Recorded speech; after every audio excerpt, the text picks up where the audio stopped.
माझं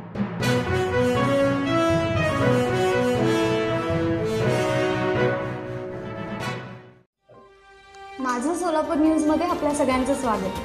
बोरामानी येथे विहीर ढासळल्याने पोहायला गेलेले 5 जण बुडाले। दुपारी 12:30 वाजण्याच्या सुमारास ही घटना घडली असून त्या 5 जणांमधील 3 मुले बचावली असून 2 जणांचा शोध पोलीस घेत आहेत।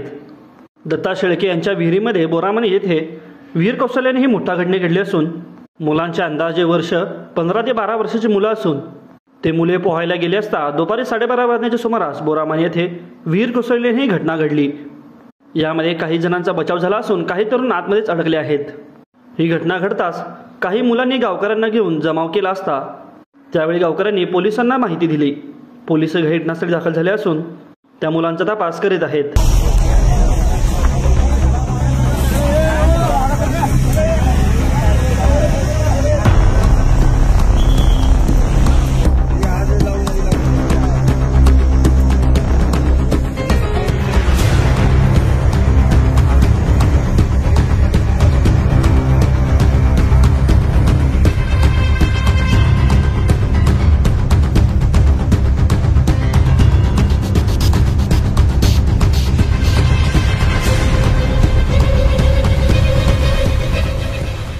माझं सोलापूर न्यूज या यूट्यूब चॅनलला सबस्क्राईब करा आणि बेल आयकॉन प्रेस करायला विसरू नका।